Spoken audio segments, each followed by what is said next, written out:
When a new married couple with a new baby go through what we went through, you're going to be highly stressed. One of the leading causes of divorce is financial stress. Yeah. We had that financial stress, but then we also had on top of that external emotional factors. We were very diligent early on, very focused, and off to a great start. Very life-altering news that really sent our whole world for a spin and probably created one of the hardest times of our lives.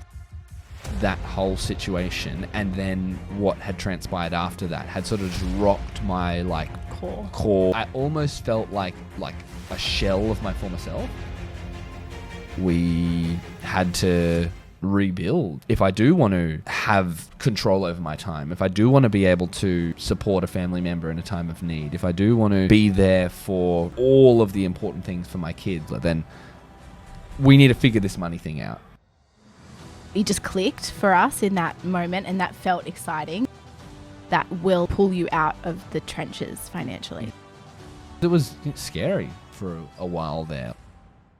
We should probably start. Yeah, hello. Definitely. Back with another installment of How Do We Stop Being Broke? Yeah. And what the heck are we doing with our lives? Thank you for being here, because I turned up without the right chords. And Master Connor has solved our problems, our technical problems once again. So thank you. Yeah, that's me. Thanks for that. Yeah. You're the tech guy. Tech support. Tech support.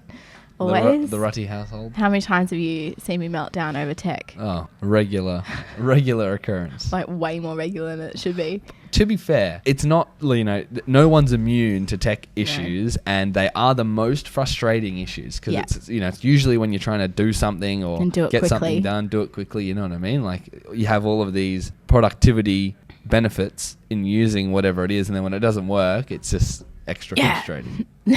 So annoying. Yeah, I hate it. Okay, so this episode, it's going to be a little story time about how Connor and I have approached rebuilding our lives after receiving this very life-altering news that really sent our whole world for a spin and probably created one of the hardest times of our lives. Before we get into it though, I did want to talk a little bit about who is this beautiful specimen of a human sitting across from me. Who is this man? For those just listening along and not watching, just imagine. You can just imagine. Actually, I'd like to hear what people imagine you look like based off your voice. Yeah, true. Refrain from watching the YouTube video and just listen along for the entire episode, and then you can leave a comment. Yeah. So Connor and I are university sweethearts. Yeah, college sweethearts. Yeah. Do you want to tell us a little bit about our story? You go ahead. Sure. So we met while working at our university. We studied completely different fields, so we never crossed paths while at class or in class. It was during our jobs as student ambassadors. And funnily enough, for the first year of us working together, we didn't really interact that much. We didn't really have that much Connor of a relationship. Me. Connor didn't know who I was. No, Connor didn't even know I worked there for the first year. No, and then we look back and there's a photo of us on a shift together. So that was awkward. But no, we both knew of each other, but limited, just name basis. You would say, I don't think we even had a conversation right until the summer holidays between our first and second year working there, and from that point it just blew up. Yeah. So I remember my little brother started working with us, and it was his first day, and I was, took the role of the older sister to introduce him to everyone. So for some reason, I just had this confidence to be like, I don't really know who you are, Connor, but this is my little brother. Yeah. And then that's how we started talking. I was just about to bring that up, and I was like, oh, your brother, that's awesome. Yeah, so we met while doing that, and funnily enough, it was that job specifically and the relationship that we built that birthed our first business venture together. Before we were married or anything, we decided to to partner on a business called Your Compass, which still runs to this day. Yeah, it was exciting. It was an exciting time. Yeah, because we were studying and working and trying to do this business. Yeah, that's right. Yeah, we were so energetic. It was a very, very ambitious goal, and we never. It still is yet to reach our initial. Yeah, I actually was listening to a podcast, which I sent to you. I don't think you've had a chance to listen to it yet. Yeah. It's the Diary of a CEO interviewing the CEO of Netflix. Yeah, and I didn't watch the episode. He made some really good points that I think really applied to our attempt at starting a business. Like he was talking about people who get ideas and they get bogged down in the complications of trying to start a business and what that means and what it looks like, and writing a business plan and making a website and doing working, doing lots of work from at home, doing lots of work, which is what we did. Yeah. And you tried to steer us away from that by starting the consultations. Yeah. So Connor had the idea of let's just try and get it to market. Because we had a big grand idea of making an app or some sort of web like government design support and bigger affiliations. ideas. And Connor was like, let's just try and get it out to market. We have this idea, let's test it. Do a lean start. Yeah. And it was a good idea. It was good. It's just that then we got stuck in that model. We didn't know how to then get it out of that. And it's really a really interesting listen. I think a lot of what he says applies to us. We didn't test fast enough. Yeah. Yeah, I agree. Yeah. I agree. Because you test and then move on. Yeah, from test and rest. Sorry, just thought of a little. It's literally you either test and put it to rest, or test and move on. Oh yeah, did you come up with that? Yeah, I did. Oh, that's clever. I did. Yeah, I like that. That's a good one. Yeah, that's good. Might use that. But no, I was just saying I don't want to dwell on it here because we have got an agenda, but I'll just say you can only get so far by learning, understanding the theory and whatnot, versus how much quick progress and aha moments you have in actually implementing and trying something, which is something that I think our personality types would have a higher proclivity to fall victim to that sort of stunting of the growth. So we've had to try, and I'm sure there are a lot of people out there as well. You guys would have to try. You'll have to try hard to sort of push beyond what your instinct is telling you in terms of I'm not ready. Yeah, make it perfect. Make every word perfect on the website and make every image exactly right. Yeah, the branding is exactly what we want. Yeah, that's you can just waste a lot of time doing that. So much time pursuing a model that isn't quite right based on whatever the maturity of the market or the technology that's available. Things. Yeah, exactly. And it seems important. It feels like you have to. But what this guy was saying, I feel so bad. I can't remember his name. The Netflix guy. He. Netflix has two co-founders, so it's not Reed. It's the other one, and I only know Reed's name because he kept talking about Reed. Wait, so it's one of the it's one of the co-founders. Oh, are they still in the business? He's not. Reed is. Okay. This guy's not though. Well, I don't think. Anyway, I forgot what I was going to say about this CEO guy.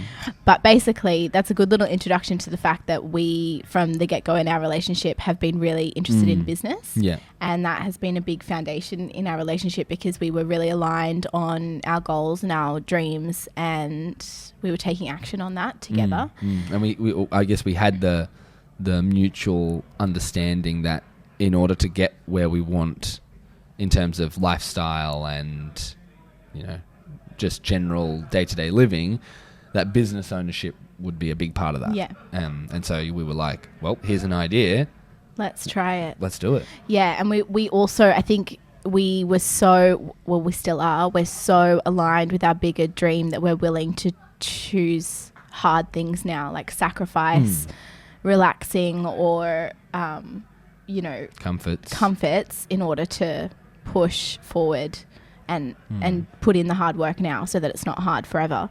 But in saying that, I think that leads us on to our finance side of things, because that's the business side. The finance side, we also are very aligned in being frugal and saving, and again choosing the hard now so that it's not hard forever. Yeah. And a lot of our first conversations and things that we really bonded over were sitting down on a Friday night to do a budget. Like, we just thought that was the best thing ever. A Saturday night to open up new bank accounts, find the best bank account and open up a new bank account. Like, I still remember as that at your place in Homebush being like, that was my favourite night ever. Yeah, it was awesome. It was awesome writing out the budgets. And, at that point, we were just dating, so we did it separately, but we had identical budgets. Yeah. You're basically doing the same thing, preparing for the likelihood of us getting married, and then it all just coming together. Yeah. It was such a magical, like, exciting time. Yeah. And I think that just, like, really highlights our personalities, the fact that I look back on those days so fondly and it was so magical. Yeah. Whereas I don't think everybody would find sitting down to do a budget together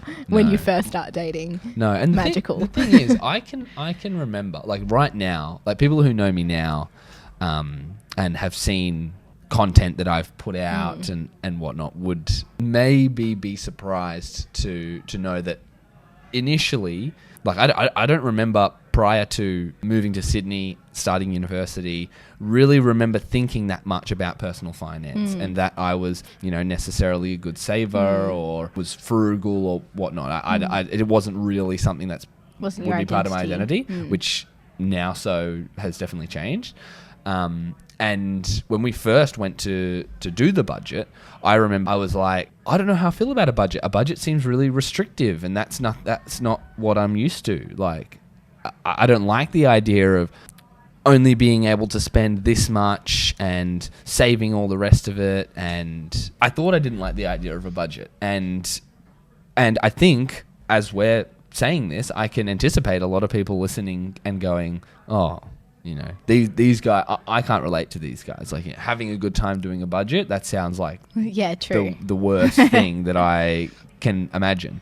But I'll say we were thinking along similar lines, and it's not until you reframe budgeting as Majella is the best at articulating and sort of creating a healthy mindset around this, but the way she puts it is being intentional with what you spend, and that's the budget's function. Even if that means not calling it a budget, that's totally fine. That's what I had to do in the beginning. Yeah. Just being like, budget is something different, and what I'm doing is like wealth management or cash flow management. Cash flow management or a spend plan. I've heard some people call it. I think we called it like a money management system. Yeah. Yep. All of it. It's all the same thing. But if you sort of reframe it from I'm going to spend the bare minimum and save everything else to, what do I need to spend money on? What would I like to spend money on? And, basically create a system that hits all of those areas, keeping in mind that, there are certain ratios and like general rules of thumb that you can take into account to be like, is that reasonable? Like, I want to spend this, but what is that as a percentage of my total income? Does that make sense? And there's lots of stuff online to give you indications as to I think it just really comes down to being very intentional. So instead of being restrictive, it's intentional spending instead of restrictive spending. Yeah. So it's like if you really get a lot of value from take you and your significant other going out to see a movie or, go out to dinner or to have a drink together, whatever it is, within reason, assuming you're not taking up like 50% of your income to do that, put it in. Yeah. Put it in. And then on top of that, you're putting in saving, you're putting in investing and anything else. Like if you're wanting to save up for a holiday or something, have a look. What's the percentage that I'm putting away every week, every fortnight? Does that make sense? If it does, do it. Yeah. Do it. And don't forget about the other things. And just being planned like that is... It takes all the guesswork out of trying to every month be like, oh, I got a little bit extra here. I'm going to save extra. And then the shame of in however long you're feeling, down or... something you had got some bad news or whatever, and you sort of crack and take money out of the savings and break up your entire plan. Which is I think is a sort of a sequence of events that a lot of people can relate to. Definitely, that dipping into your savings because you've put too much away. Exactly, and you haven't accounted for your maybe genuine need for some connection, for some downtime, that sort of thing. So I think that's why it was so exciting for us. It was magical for us. I think it was because it was probably the first time we had seen budgeting in this way, and we saw it.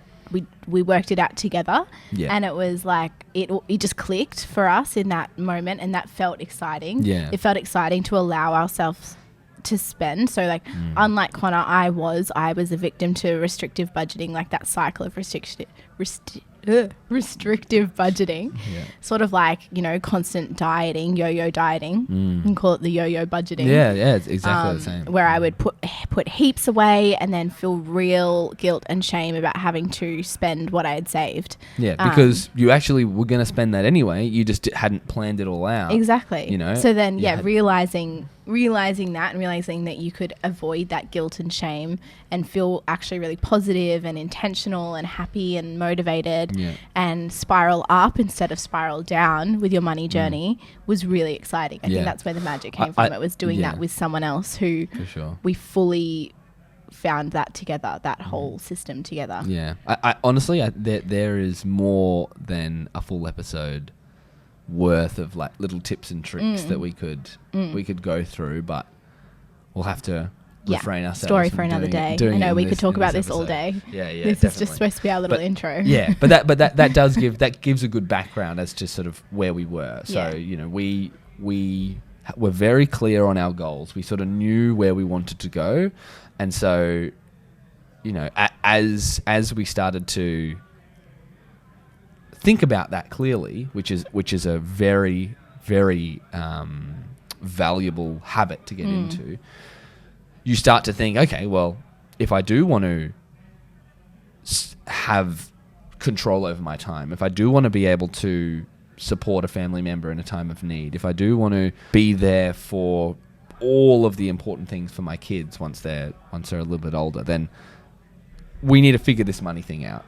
And so that's sort of the natural progression of thoughts that you go through when you have that clear first vision. And we had that, and then we were able to do it together. And so, you know, outside of the budgeting, that's when we started our stock investing. And then not long after that, we got into property in some creative ways. But we were very diligent early on, very focused, and off to a great start. Honestly, like everything that we tried in our dating years, early marriage, was just sort of like everything worked. Working. I mean, our business didn't work, but it was very slow. Because downtrodden by the lack of success from our business, from our original idea. It's sort of just slowly, and as I'm learning more and more, that's like it's a common thing that happens, but it's a dangerous thing, how you sort of stay in something, continuing to put in time when it's not really working. It's a sunk cost fallacy. We've already put in 2 years, and it had really become our identity. We fell in love with the idea too much, so then that's what we were committed to, and we could still see how it could work. It's just that we didn't know we weren't taking steps fast enough to get there. That kind of leads us to the last year and a half, 2 years. It's basically 2 years now since it all started. Unraveling. Unraveling, but actually almost exactly to the day. Wow, that's crazy. Yeah, you're right, actually. I think the 8th of August was when we came back from Bali. Was it the 4th? I thought it was the 8th. Could be. I don't know. Know. One of those. That week. Anyway, what a great week to come home. I was pregnant, early days pregnant, so sick. I could not survive. I couldn't get through the day. It was just rough. The only thing I could eat was McDonald's. So tired, so sick. I just wanted to be home in like a safe space that I was familiar with. And we got those tickets home, and I was over the moon. So happy to be home. It was awesome. But if you listen to the last episode, you'll know that there was some, you know, I don't know how to explain it, but we were sort of misled. There was something got revealed that we weren't fully aware of, and basically it really shook us. And then as the time went on, more and more sort of unraveled, related to the same thing that sort of made our situation worse, and had made, because we were making decisions on limited information. It meant that, we, by decisions that we made, kind of made things worse at no fault. Well, we got to take a little bit of blame, but you can only do what you can do with the information that's provided to you. So every time we would receive a new bit of information, we would make a new decision for our life, and inevitably that was the wrong decision because we didn't have all of the info. So, there were a few decisions that we could have decided. Yeah, of course. Other ways. Yeah, but there always are, and hindsight's a great thing. Yeah. But anyway, it led us into where we found ourselves a little bit earlier, like a couple of months ago this year. That's sort of when the dust had settled on that situation. And then we were at a point where we had to rebuild, really. Yeah, we were starting from zero. And we were starting from zero financially, but we were also in a pretty rocky place. Like emotionally, because of what had happened. That's right. Like we were really shook. Yeah. And I think Majella mentioned this in the last episode. It was nothing to do with our relationship with each other that had caused any of this, or had even really been a catalyst or anything in this situation. But naturally, when a new married couple with a new baby go through what we went through, you're going to be highly stressed, and things are not going to feel quite right. And that's exactly how I think one of the leading causes of divorce, and we weren't anywhere near divorce, but one of the leading causes of divorce is financial stress. So we had that financial stress. We were at ground zero, but then we also had on top of that other external emotional factors going on. And so those two things combined, it's very natural for us to be feeling on edge, like you said. And when you're on edge, you then, you take it out at the person that's closest to you. Even if you don't want to. It just happens. So we noticed that was happening to us, and we thought we better take some steps quickly to change. And that, ladies and gentlemen, is the intro to the episode. So, half an hour in. Let's get started. That's exactly right. In order to get through that, it was clear that a major factor in us being able to rebuild and, now have an even stronger foundation than we had before was to first address the mental toll that this situation had on the relationship and on our lives, really. So that's what we did. We both sought some psychologist help, to just go through what we had been dealing with, and how we can support the other person. And that's something that we still do to this day, which is an incredibly valuable resource. I think just touching on that, we did what we needed to do in terms of making that work financially, because seeing a psychologist is expensive. So we took advantage of, in Australia, we have the mental health care plan. We took advantage of that, and so I started seeing one, and then paused that, and Connor started seeing one because we couldn't afford to do it both at the same time. So just doing what you can, it's hard when you already feel like you're at ground zero financially, but it's worth it, so much more than that $200 that you have to put aside. Yeah, exactly. That's right. If you can physically put aside that $200, even if it's putting you to the edge again financially, I think that it's worth that, because the long-term gain of having that psychologist's help will then pull you out of, the trenches financially. Exactly. Because a big thing for us was, well, for me personally, and I'm sure you can relate on some level, is like just how much that whole situation and then what had transpired after that had sort of just rocked my like core understanding of things, of, you know, even my confidence. It was just sort of like taken out, and you need that sort of thing in just to be a productive member of society.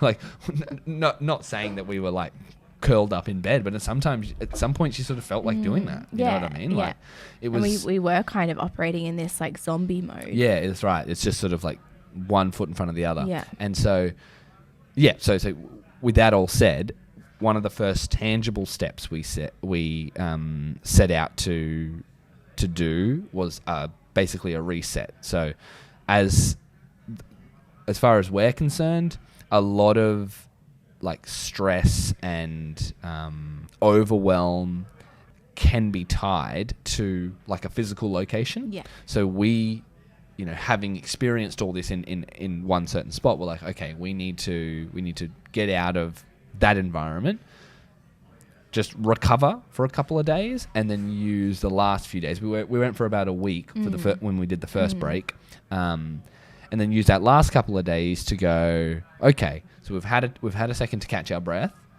Now we can sort of think a little clearly, and we could just start having conversations, like because prior, like in the environment that we were in, like you said, we were just putting one foot in front of the other. Everything was just, we were just surviving. There was no space for thoughts on how to move forward or get out of this situation or improve. It was just like we were stuck in this limbo for so long because we couldn't pull ourselves out of that headspace. And like, you know, this is true even if you're not going through a major thing in your environment. For a married couple, especially with children, if you can get just out of your home environment, go for a walk, get outside, like literally step away from the norm. That is like a physical change in your environment, which I don't know why. It like breaks your patterns. It breaks your patterns. That's exactly right. It resets your thinking and your mind, and suddenly you find yourself open to talking about different things, and, you know, a clear headspace where not everything's so like bottled up. On that, I listened to I think it was a podcast or maybe it was a YouTube video or something about those patterns and how more so than we think they're tied so deeply to our, like, just our body clock and our physiology. There's a really, I think it's a famous example. I seem to remember the guy explaining it, saying that it was well known. But basically, what can happen is, if, for example, you had a commute to work, and at whatever point, like you leave your house at 8 a.m. and by 8:30 you hit bad traffic in the city right before you make it to your office.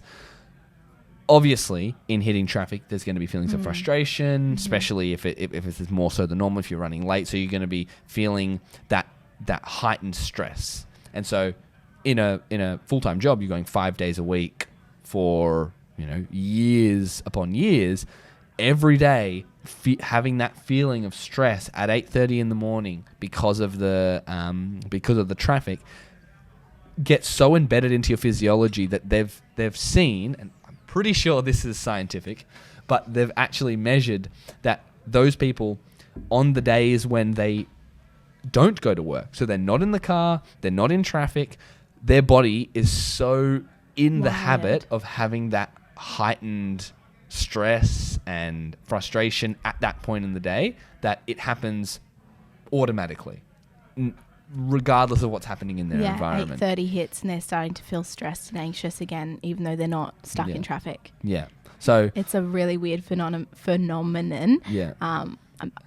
the show notes, I might try and find that study. If you could, that would be awesome. And again, and you know, this comes with not having the best memory, but I can't remember what they said about changing that. But I think for anyone listening, it's good to know that and at least understand that so you can pick up on it. Maybe that's what they were saying. You can identify where those feelings are coming from. And just remember and just know that your body has these patterns Actually, it may have been. Was it in that book that we listened to when we were in Bali? Potentially. It was around that same time, but it could have also been when we were doing the course for high school students, because we talked about study and stress. Oh, yes. And yes, it could have been. Yeah, I think it was in one of those. Yeah, but we also talked about sleep at that time, so it could have been that book. Yeah. I can't remember what that book is called. It's a good book, though. Yeah. I can't remember either. Anyway. Yeah. More research to do for the show notes. But...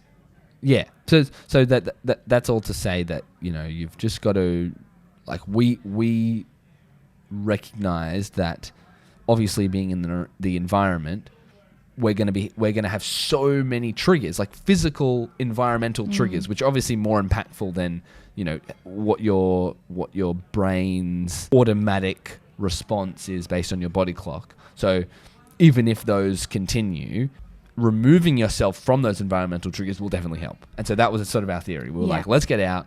I think it was because we won't be reminded by all the we did it once. We took that week's break. It was like a very last minute decision, and because it was last minute, we got a really good deal, so it wasn't that expensive. We tried our best to like not spend any money while we were there. And I don't think we hadn't gone away in so long. But we didn't have a lot of money. It kind of took set us back a little bit for a while, but you know, it, again, worth it. So we took this holiday. We felt the big difference, like the impact, the positive impact it had on us getting out of that environment. So then we did it again. And this time we went, we didn't have to pay for accommodation because we went to stay with my parents. And we could just clear our minds and actually start thinking. And again, because of how major what is happening, because it's so major, it takes us a little while. Like when we came to my parents' place, like it took us a week or two just to reset, just to even have capacity to think clearly and have proper conversations. But you know, we allowed ourselves to take as much time as we needed. So have as many conversations as we needed in order to make those decisions. So that was first thing. Those were the first things that we did. Really impactful. And then from there, once we had the space, once we had allowed our bodies to settle, because, you know, even though you're not thinking about it, your bodies hold on to that tension. And not saying that it completely goes away, but once, you know, a good portion of it goes away, then we decided, and once we were ready, both of us, we decided to sit down and sort of go through, basically do dreaming again. And you know, we just refocused that dream life that we talked about in the beginning of the episode, like how we saw our future. Now with more information, you know, we have our son and, you know, have a better understanding of the world. We can sort of tweak a few things, but, you know, just refocus on what exactly it looks like, so that we have that guiding North Star. North Star, perfect. And from there, then we could move on to, okay, what are the tangible steps that we're going to take in the next 12 months, for example, to get there. That's right. So to break that down a little bit more, we, again, taking that same principle of getting out of our environment, we set up 2 nights a week. One would be a date night, where it's just us. We're just relaxing. We're just talking. We're dreaming. So that's getting the space, breaking the pattern.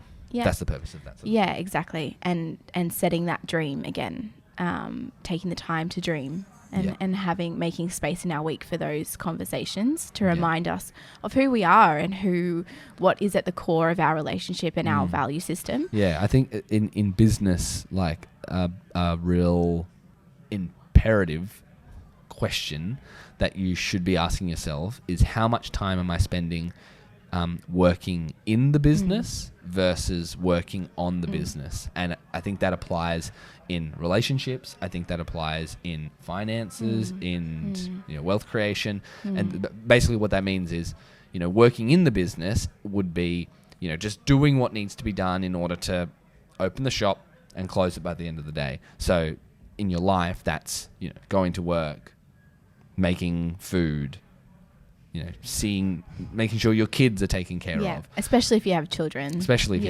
Your whole world is just there's a lot of those tasks that you need to do. So there's a lot of working in the business. But you can't forget how important it is to take that step back and think more strategically, think long term, think values, like where do we want to take this? Yeah, exactly. Zoom out a little bit. Because without it, and this happens to more people than not, you just chug through the day to day and life takes you where it wants to take you, and you're basically you're always reacting and you're not being proactive towards creating what it is that you want to do. It'll just take you where it wants to take you, and then you have to deal with that.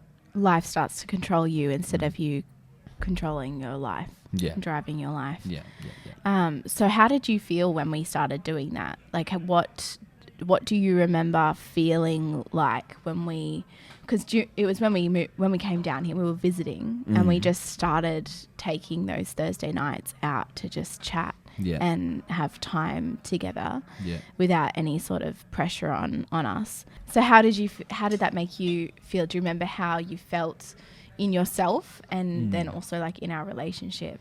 I almost felt like a shell of my former self, and as though I hadn't had control in quite a long time. So it felt like kind of familiar and like a relief in a way. Honestly, haven't really thought about it much since then because I'm trying not to think about what I felt like before. But I think those were the overwhelming feelings. Like familiarity. Yeah, kind of like, this is what it should be like. And I can't believe it hasn't been like this for so long. Yeah. You know what I mean? I felt a huge sense of relief. Yeah. Like, oh yeah, that we are still us. Yeah. Like, this is still us. That's right. It was scary for a while there. Like, so much had changed, and we hadn't really had the chance to take a step back and think about like what that meant.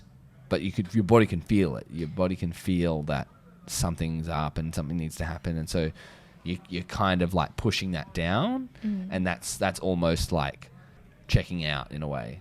But it's kind of how you have to deal with some things in the beginning anyway. But you can't do it forever. So, that's right. What we had to pull ourselves out of. I think it was important that we took a lot of pressure off ourselves in the beginning to not make big life decisions while this was all happening, which whether that's right or wrong, not sure, because I think we found ourselves in limbo for a long time. Yeah, that's right. Yeah, the limbo.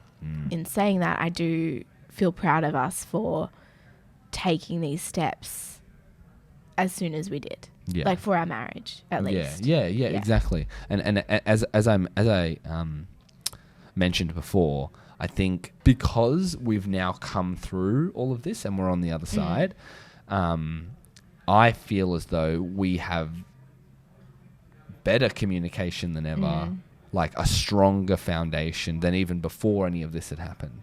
So, if you're looking for silver lining, which we always are. Yes, I think that would be it. It would be the fact that we've gone through this together.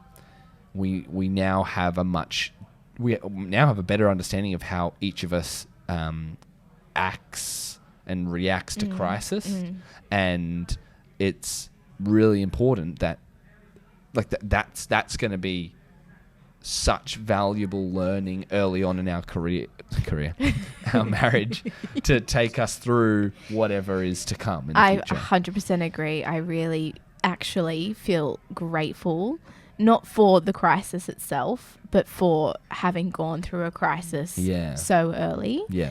Like the amount of lessons we've learnt about each other. Yeah, about each other, but also just generally life lessons as well. But about each other is the big thing. Yeah, and how we communicate, and like you said, how we each deal with a crisis. It's harder to change when you're really set in your ways. Yeah. And something I learnt was that I actually didn't know how to communicate with you, because a pattern in our relationship was that I was a very over communicator and you were a very good responder. Yeah. So you would always meet my needs and always accommodate me. And that was the pattern that we'd been in for 5 years.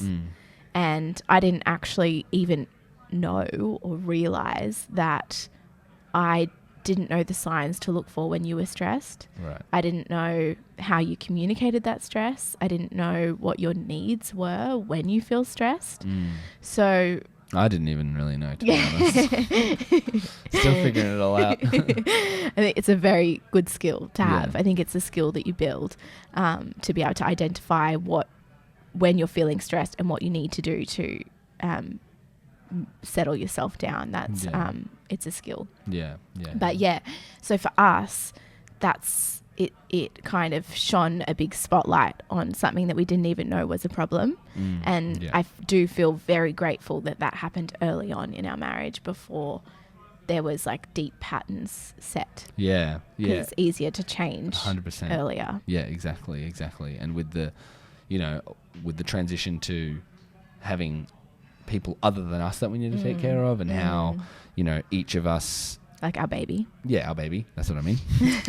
And, how each one of us, like, what they are able to do or like to do, and what they need from that sort of responsibility and whatever, like just how that alters one's life is come to the forefront. And given it was in like a huge time of stress, even though Henry has been an angel, a delight, it's good to know that, with more kids, theoretically there are going to be tougher times, and now we're sort of a bit more equipped. I think also from a business perspective, if you think of our life as a business, which we often do, it's also really important to realize that you can plan and have all of these goals, financial, emotional, whatever, but life has other plans for you. And so you need to be practicing skills of resilience constantly. Like, I think we fell into a pattern because we've had quite an unsettled married life. We've been here, there and everywhere. We've never quite settled. We've never put our roots down. We had our wedding was in COVID. So, we had all that changed. Exactly. That's what started it all. And, we have family in different states, so we're constantly going up and visiting, and that our lifestyle allowed for that, and that was what we wanted. We kept looking forward and being like, hey, when we're settled, X, Y, Z will happen and our life will feel better. When we are earning this much money, X, Y, Z will happen and we will feel better. Like, we kept kind of saying, like, when this happens, when we're settled. But what I've realized is that life doesn't settle. Yeah. Like, life doesn't actually settle. You keep getting thrown things. And I think we needed to learn how to be resilient consistently.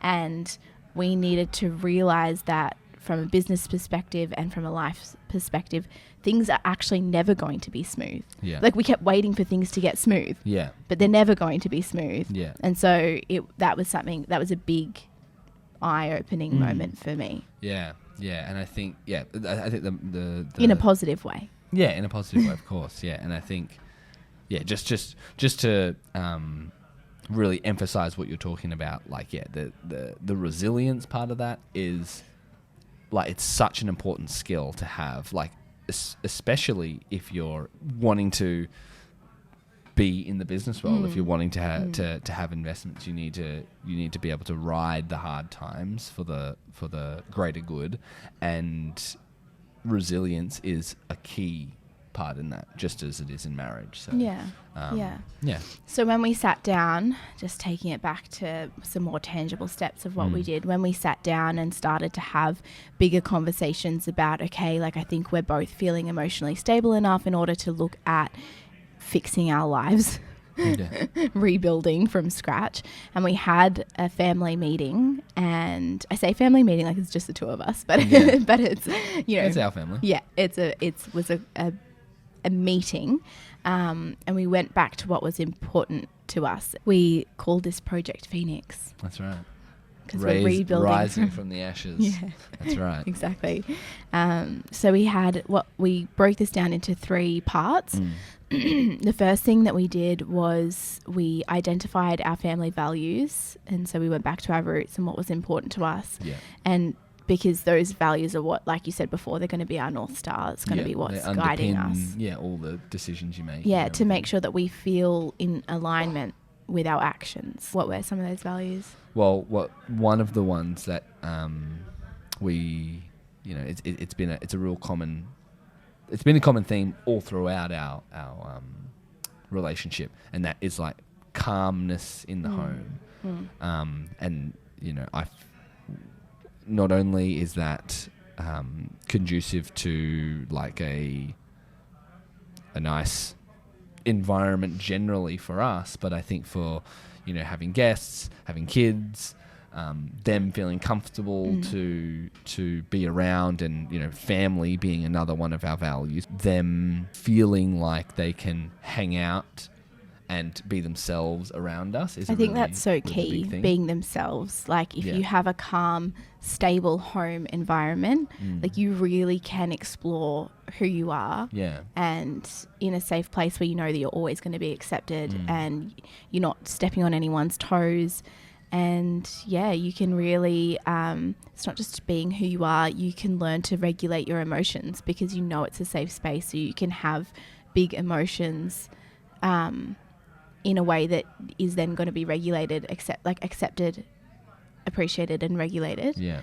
For a child is what I'm talking about. Like, I think a calm space where we are calm as the parents, as the leaders of the house, that really helps a child to feel like their emotions are valid and they can work through them in a safe place. So not only does it just feel good on like a superficial level to be calm, but and by calm we don't mean like not noisy or not like not a lot going on, like not messy. It can still be chaotic. It can still be chaotic, but underpinning the chaos is like love and calmness, stability. Those are all, they all sort of come together. What was another one? Let me pull it up. Testing your memory now. I know. Calmness, stability. Support. I think I like the name of this being outrageously generous. Right. With time and resources. Yeah. That's support, like having time and resources to help other people. So being outrageously generous. Being there. Being I love the idea of, being someone that family and friends can count on. They can come to us with problems and we can provide them, whether it's financial support to help through the situation, a shoulder to cry on, an ear to listen, dropping everything to what's the word, tangibly, that's the wrong word, I don't know, but where you go and actually give physical support, practical support, right? With whatever they might need. Quality time for us as a married couple and for our children, our faith and financial freedom. So they're our 6 family values. And so we sat down and we really talked about those in detail with each other. And then and that sort of helped center the conversation. We actually gave the conversation like a intention. We set an intention at the beginning of the conversation. And I think another, like, to sort of get to the bottom of that, what I would recommend as a quick little tip, this is something Majella and I have done basically since the first time we hung out outside of work, was had each other visualize a very detailed like day in the life. Day in the life of you at 5 or 10, whatever you want to do, years into the future.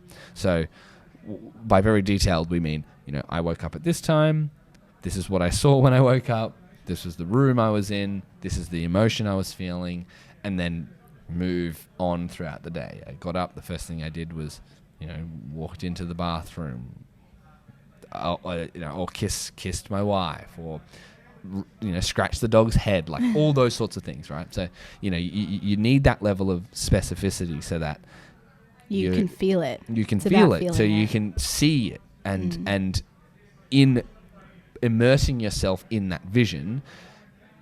If you think about it enough, and this is how we got to those values, you sort of think, okay, so what are the key components? Like, what are the most important things that I'm trying, like, why did I say doing that? Like, what, if you ask why to, why was I waking up at this time, late or early? Is that because you have control of your time, or is it because, and either one can be the same answer.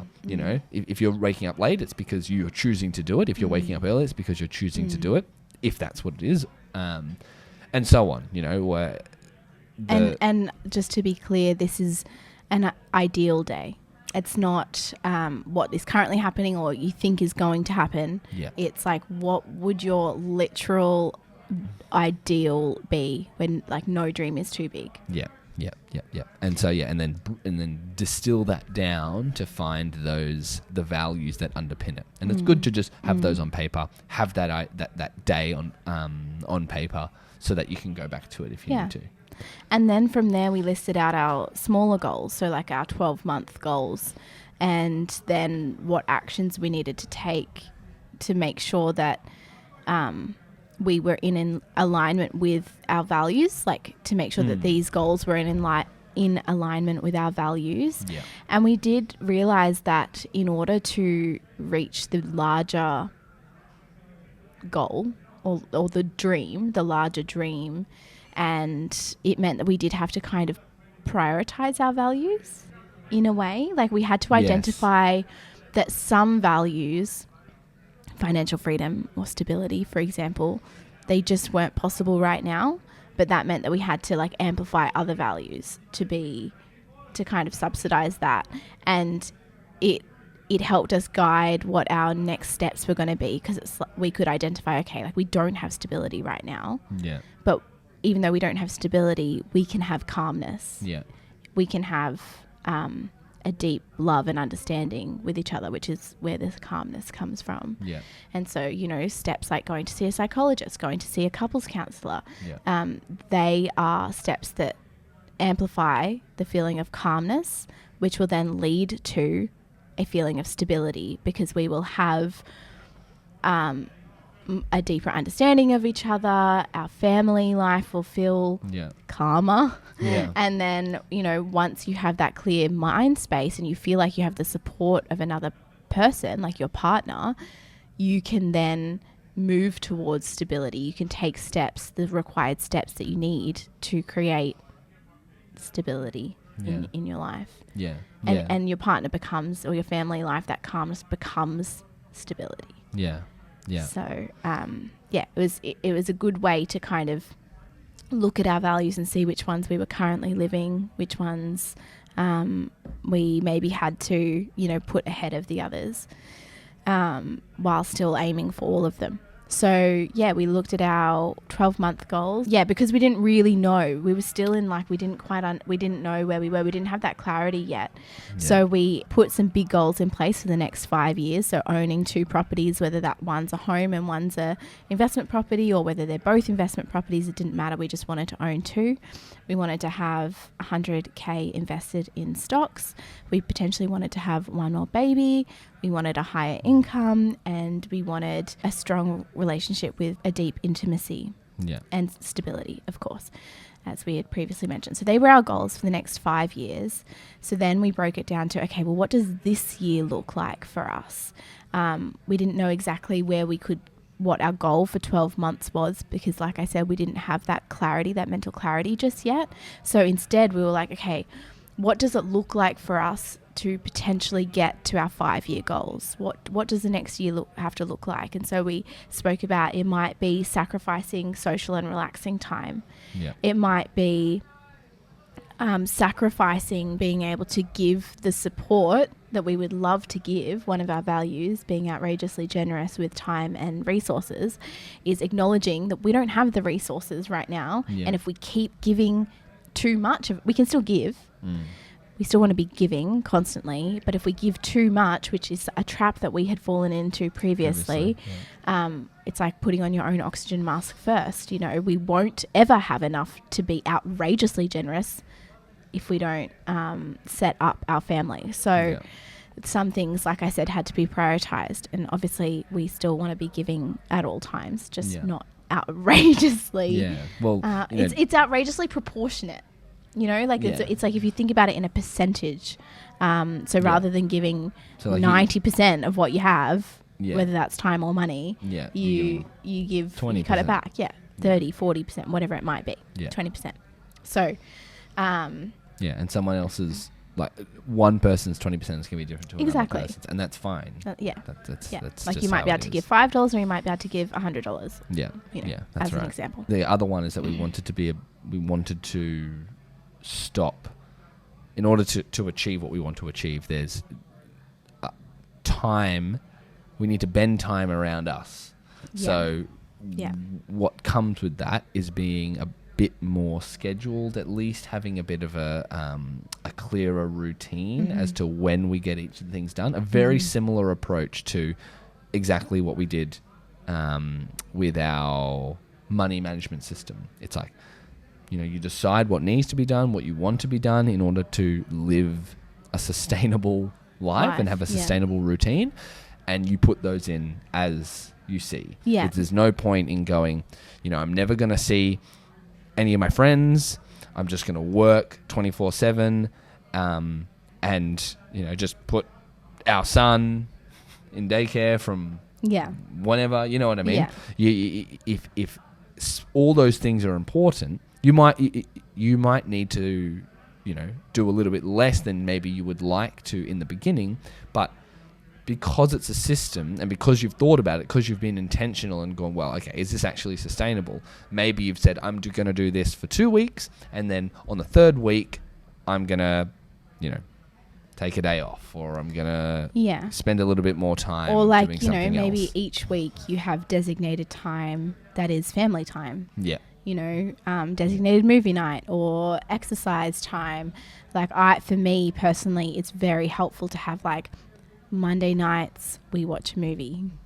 Wednesday nights I do Pilates. You know what I mean? Like Friday morning I go for a run. I love to know what I'm doing that day. It takes any decision making out of it. Exactly. And then you don't feel guilty about saying no to things because you go, well, it's not the day. It's not the day. And you hit all of the, you hit all of the boxes that you intended to hit at the beginning or whenever you set up the routine, which is, it's important because without it, it's just going to be another, I'll with we little should thought, be doing that.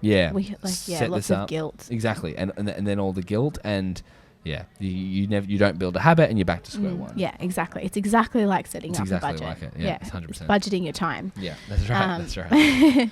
So and we all have a finite amount. Yes, exactly. You can't increase your your time. So we really focused on being the dominant stream in our life because Connor and I are very go with the flow kind of people. We love to socialize. We love to chat. We love to give people our time. I think we're big with giving time. And we realized that because of that, we very easily slip into other people's streams and our marriage, our life, our family unit becomes secondary. It's very subtle. It happens without us noticing. So we have to be intentional about being the dominant stream in our own life and being very intentional with all of our time and what we're doing with the concept to eventually be so stable and so set up in our life that, we can let go of the reins a little bit more and be a little bit more flexible and return to being giving more time. So, and then we also looked at the idea of self-care and how in this time that we've been through, a lot of our self-care was neglected, mostly Connor's. What that means is we had to, again, be intentional and really talk about, I think, Connor, you're not the type of person who puts your needs first ever, to the point where I don't even think you knew what your needs were. And I don't know if you still do. So I think, we are still, it's a work in progress constantly. Finding what makes you feel good in each day. I think it's so important to have stacked wins and, you stack your wins for the morning, for the afternoon, for the whole day, for the week, for the month. Like you have little tiny micro wins that stack so that you feel like you are accomplishing things as your life goes on and your life isn't just passing you by. And so for me, those stacked wins look like getting enough sleep. Getting sleep in the morning, that's a win for me. Getting outside first thing in the morning, that's a win. Or going out to exercise, going to a Pilates class, going for a run, having a really nice shower where I wash my hair and I feel great. They are stacked wins, and that is self-care. So going to bed on time, sleep, I don't know if you noticed, but sleep is a big thing for me. It's a big thing. So that's what it looked like. That's what the year looked like for us. And then we tried to look at what we would be doing. Physically doing, what actions we would take. One of those was to get a stable base income. You'll notice this word stable comes up a lot with us. It's a big value, and we're reclaiming stability wherever we can. And so while we are serial wannabe entrepreneurs, and we are always looking for ways to start our own business, we realized that in order for us to be stable in the next 12 months, 5 years, we needed a base income that was regular. And so I have gone back to work full time as of next week. As a lawyer. That will be our base income. And then we are looking at working on extra income. So working extra in the evenings, working on the weekends when we can, noting that when we have a baby, hard to do and we're tired. And to clarify, that is not working in your career field. No, it's not working for the job. Exactly. I mean, I will have to do that being an entry-level corporate lawyer. But it's looking at how can we make long-term extra income? What can we do? What things can we do? This podcast, for example. And then for me, my career for the last however long has been in entrepreneurship. For right now, with our extremely large career goal in terms of something that we have brewing here. I'm not going to go into it because it's too much to explain in such little time. But we literally have like 2 minutes left. We'll come back. I think we do a dedicated episode on that. I would love that. Yeah. And that'll really tie in. But anyway, Connor's inviting himself back. You guys. I'd love to be back and go through that, and you guys just listen to me blabber on about my ideas. But so I've come to the realization that in order to really prepare myself appropriately for that goal, a little bit of learning prior to actually jumping straight in is what's needed. So how that manifests, I don't know. At the moment, being back in Sydney, I'm really keen on just rebuilding my network. So I've been meeting up with anyone and everyone in the space who I feel like has something to share, and that I could work with, that we could work with in the future. Yeah, we're both really big on networking. I think that's going to be another podcast episode. Generally speaking, but I think we're in the networking mindset at the moment. It's something that used to really scare me, and now I have no fear. Yeah, fear around it. I can definitely relate to that 100%. It's it is scary, and I can understand when people. I can understand that people would be hesitant to just reaching out to people, but it's really important, and it's like a muscle you train. The more you do it, the easier it is to continue doing it. So. We'll elaborate on that in a later episode. But Connor's like, how many episodes have I been signed up for? Yeah, I know. I'm trying to doing the math in my head. Okay, well we're scheduled for the next year. That's good. He's like, is this your podcast or my podcast? Yeah, I know, exactly. And then just finally from that from a financial front, in terms of like tangible steps that we'll be taking, is to establish a more structured plan for Henry's future. Yeah. So, speaking with our financial planner to sort of understand what would be the most impactful way to set him up. And on top of that, continue the strategy that we're quite confident in when it comes to our share market investing, and get more information as far as a property investment goes. I think as the biggest thing that we're looking at right now is you harnessing the power of income to fuel to power our financial plan. Yeah, that's right. So that's our biggest focus, because we have saved and been frugal and budgeted as much as we can, and the next place is to boost that income. As wise people will say, you can't save yourself to 100 million, you know what I mean? You don't save yourself to a millionaire. Next little bit for us is going to be just trying to increase that upside, what's coming in, and focus on cash flow, I think. So how we're feeling about that currently? How are you feeling? Feeling good. Feeling good? Yeah. Are you? Obviously. I feel like you're feeling good. I can see that you're feeling positive, but I think you're feeling, and correct me if I'm wrong, talking out of school, I feel like you're feeling a little overwhelmed by this sort of facing this decision again. Yeah, I think with what you're actually going to do. That's right. Like my very next step, there are sort of two main options, and both have very exciting features, and I just don't. I guess this is part of why the networking has been so appealing to me, because I get to, pick other really intelligent people's brains about what they think. Because why do I hate that phrase so much? Pick your brain. Yeah, I hate it. Sorry. It makes me feel like, I don't know, people are being taken advantage of. Yeah, is that right? Weird. I don't know. I don't have that. It's a weird thing. I feel like I just don't like the word pick your brain. Anyway, just try and ask people for advice. You could say. Yeah. Having chats and getting their opinions and getting their input and what they would do in your situation. Yeah, exactly. Because I'm just lost. So feeling a bit lost. So we'll see. But feeling more. It's like you're lost with like the immediate step of what to take, but like more on track overall. Yeah. I've got a pretty clear plan in my mind for our long-term goal and what I'm working towards, but which of these two next steps is the right one? Well, on that note, I'm very appreciative that you took so many hours out of your day to come and chat with us, because we only have 3 days a week where Henry's in daycare, and you have time to sort out your life, our life, and decide what it is you're going to do and put hours in. At the end of the day, you have to put hours into it. So I really appreciate the time that you had. It's kind of good, like, for our relationship. It's kind of good mentally. It's almost in a way functions as our like planning day, if you want to think about it like that. I like that. I like that. It doesn't feel like we've wasted time though. Yeah, exactly. Yeah, well, definitely not a waste of time. See you in the next one. Nice to meet you. Yeah, nice to meet you.